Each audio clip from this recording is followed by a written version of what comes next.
Bismillahirrahmanirrahim. Assalamu alaikum students. I'm your instructor Mrs. Simina Faisal Hamas.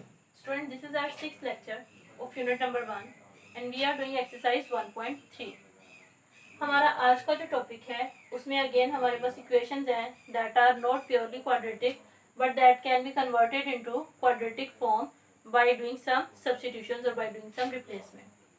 Student आज हम question करेंगे these are question 6 to 9, मतलब आपकी exercise 1.3 में क्वेश्चन नंबर 6 से लेकर क्वेश्चन नंबर 9 तक इस तरीके के मुताबिक सॉल्व करने वाले क्वेश्चंस हैं। आज की जो हमारी इक्वेशंस हैं उनकी फॉर्म क्या है, ये टाइप 2 के क्वेश्चंस हैं, उनकी फॉर्म है हमारे पास a into P of X plus B over P of X is equal to C. आपके पास इसमें पी ऑफ एक्स को देखें कि पी ऑफ एक्स क्या है आपके पास, मतलब आपके पास एक लीनियर फैक्टर हो सकता है यहाँ पर, या आपके पास एक अलजेब्रिक एक्सप्रेशन होगा, एक्स एंड कोई भी वेरिएबल है उसकी फॉर्म में एक अलजेब्रिक एक्सप्रेशन है कंप्लीट यहाँ पर पी ऑफ एक्स, जो कि आपके पास फर्स्ट टर्म में भी आ रहा होगा और सेकेंड टर्म में भी आ रहा होगा। और आज हम क्या करेंगे, हम इस पूरे के पूरे एक्सप्रेशन को रिप्लेस करेंगे बाय वाई और बाय वाई स्क्वायर। फर्स्ट आपके पास जो क्वेश्चन है उनमें आप लोगों के पास है एक्स रेज़ टू पावर 4 और x square, x raise to power 1/2 और x raise to power 1/4 type, उनको आपने एक्स स्क्वायर को वाई के और एक्स रेज़ टू पावर 4 को आपने वाई स्क्वायर के इक्वल किया था। यहाँ पे हम क्या करेंगे, हम अपना ये जो एक्सप्रेशन है यहाँ पर अलजेब्रिक एक्सप्रेशन पूरे का पूरा हम उसको रिप्लेस करेंगे बाय वाई और वाई स्क्वायर।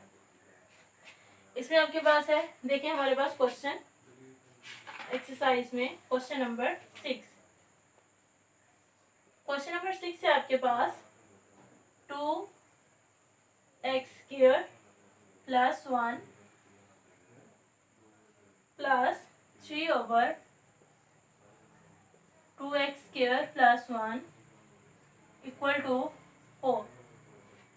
सो अब आप देखें आपके पास यहाँ पर कौन सा पॉलिनोमियल है जो कि पूरे का पूरा रिप्लेस होगा, that is 2x² plus 1 and 2x² plus 1, मतलब दो टर्म्स है आपके पास जिसमें आपके पास पॉलिनोमियल आ रहा है 2x² plus 1।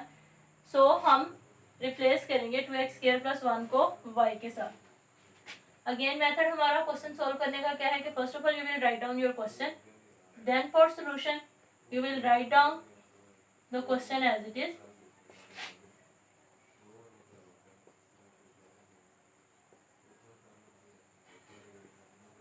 Now we will replace 2x² plus 1 by y.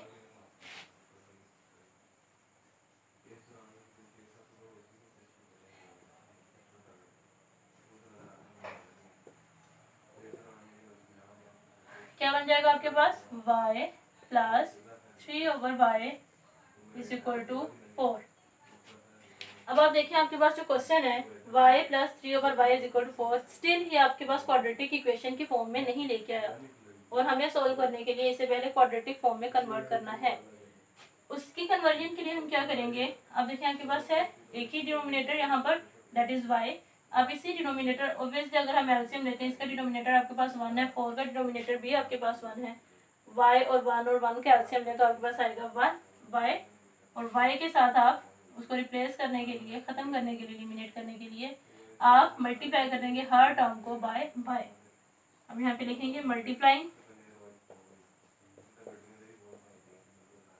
Bye y, अगर आप y से मल्टीप्लाई करते हैं तो it will become y into y plus y into 3 over y is equal to 4 into y।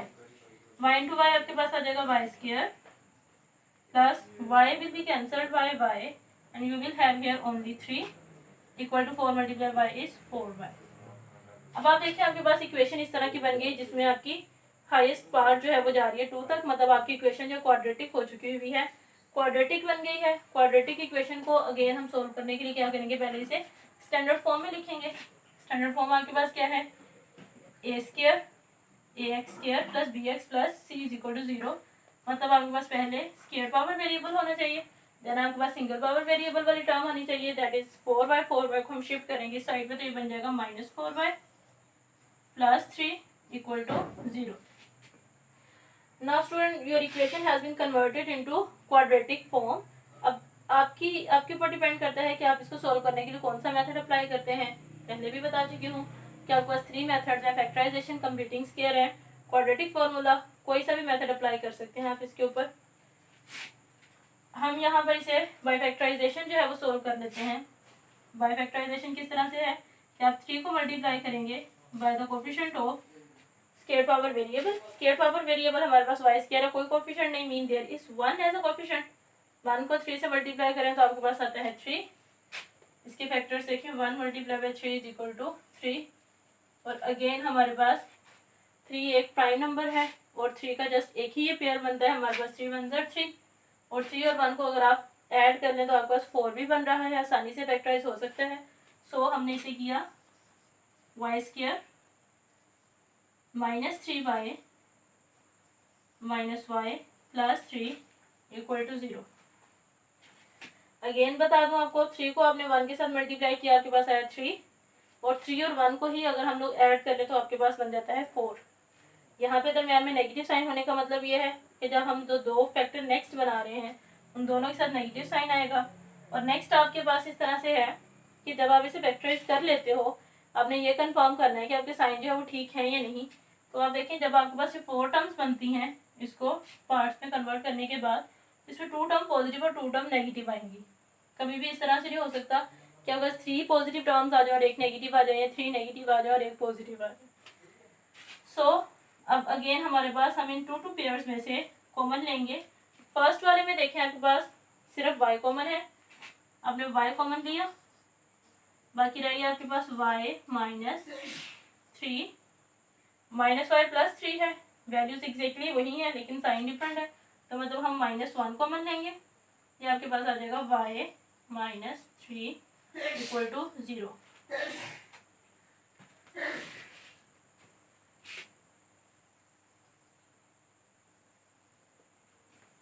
Next हमारे पास again इस question के अंदर 2 टर्म्स बन रही हैं। आप इन 2 टर्म्स में से देखें, आपके पास y -3 कॉमन में आ गया और बाकी आपके पास वैल्यूज जो है वो है y -1 इक्वल टू 0। 2 फैक्टर्स हैं, 1 बाय 1 हर फैक्टर को हम पुट करेंगे इक्वल टू 0। -3 है, नेक्स्ट साइड पे जाएगा तो ये पॉजिटिव हो जाएगा, y is equal to 3।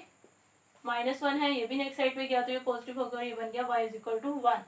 Again अब हमारे पास y इज इक्वल टू 3 और y इज इक्वल टू 1 जो है वो आंसर आ चुका हुआ है, लेकिन किस इक्वेशन का, इस इक्वेशन का जिसको हम लोगों ने सब्स्टिट्यूशन या रिप्लेसमेंट करने के बाद रिड्यूस किया था to the quadratic form.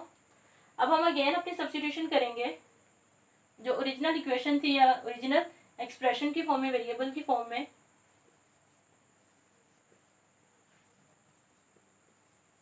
Replacing y by 2x square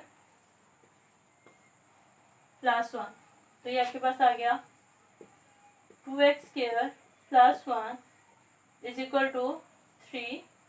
और दूसरी साइड पे आपके पास आ गया 2x square plus 1 equal to 1। 1 आपका ऐड हो रहा है, दूसरी साइड पे जाएगा तो ये माइनस हो जाएगा। आपके पास आ गया 2x square is equal to 2। ना x square is equal to 2 multiply हो रहा था, दूसरी साइड पे आएगा तो डिवाइड करेगा। Now x square is equal to 2 will be cancelled by 2 and we will have here 1। हमें x की वैल्यू चाहिए, हमें x स्क्वायर की वैल्यू नहीं चाहिए, तो हम क्या करेंगे, we will take square root.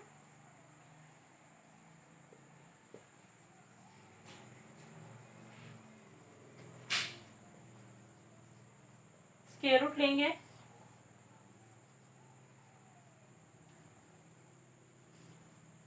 One का स्क्वायर रूट आपके पास 1 ही आता है, स्क्वायर रूट ले रहे हैं इसलिए इसके साथ आ जाएगा +-1। सेम वे में हम इसकी सेकंड साइड सॉल्व करेंगे। आपके पास आ गया 2x square is equal to 1, positive है इधर आएगा तो माइनस हो जाएगा, 1 - 1। 2x square is equal to 1 - 1 is 0। 2 multiply हो रहा है आपका x के साथ, इट विल बिकम 0, इधर आएगा डिवाइड करेगा 0/2। अब x स्क्वायर जो है 0/2 है तो आपके पास यहाँ पर वैल्यू आ जाएगी 0। और अगेन अगर आप लोग स्क्वायर रूट भी लेते हैं इसका तो भी आपके पास क्या आ जाएगा, x इज इक्वल टू 0। 0 चूंकि न्यूट्रल नंबर होता है इसलिए हम उसके साथ प्लस या माइनस कोई भी साइन नहीं लगाते। अब आपके पास यहाँ पर जो सोल्यूशन सेट में वैल्यूज आ रही हैं that are plus minus 1 and 0। Student एक आप लोगों ने अपनी चीज़ माइंड में रखनी है, आपके पास इक्वेशन जो है उसमें जितनी आपकी उसकी डिग्री जाती है उसकी उतनी ही वैल्यूज आती हैं। लास्ट टाइम हम लोगों ने जो क्वेश्चन किया था पार्ट 1 इस एक्सरसाइज का, जो क्वेश्चन नंबर 1 और क्वेश्चन नंबर 2 है, उसमें हाईएस्ट पावर जो है वो 4 तक जाती है। इसका मतलब है कि हमारे पास आंसर में मैक्सिमम वैल्यूज 4 हो सकती हैं, मैक्सिमम एक्स की 4 वैल्यूज आएंगी और मिनिमम जो है उसमें से जब हम चेक करते हैं, चेक करने के बाद कोई उसमें से एक्सट्रीनियस सोल्यूशन निकलता है और कोई उसमें से एक्चुअल उसकी रूट निकलती है, तो आपके पास वो 4 से कम तो हो सकती है लेकिन 4 से ज़्यादा नहीं हो सकती। इसी तरह से हमारे पास हमने इसी क्वेश्चन को सोल्व किया तो हमारे पास प्लस माइनस 1 एंड 0 यहाँ पर 3 इसकी पॉसिबल रूट्स जो हैं वो हमारे पास मौजूद हैं। This was all. आपके पास क्वेश्चन 6 से लेके 9 तक एग्जैक्टली सेम मेथड से हो रहे हैं। आप सेम मेथड अप्लाई करेंगे, पूरे के पूरे अलजेब्रिक एक्सप्रेशन को रिप्लेस करेंगे बाय अनदर वेरिएबल, उसी वेरिएबल के साथ अपनी इक्वेशन को लिखते हुए सोल्व करेंगे। जब आपकी रिप्लेसमेंट वाले वेरिएबल से इक्वेशन सोल्व हो जाएगी देन आप अगेन अपने जो आपने रिप्लेसमेंट पहले की थी आप उसको वापस लौटाएंगे और उसमें से जो आपका ओरिजिनल वेरिएबल था उसकी वैल्यू फाइंड आउट करेंगे। This was all about. Now you will solve rest of the questions and if you will feel any difficulty you can ask questions. Thank you and Allah Hafiz.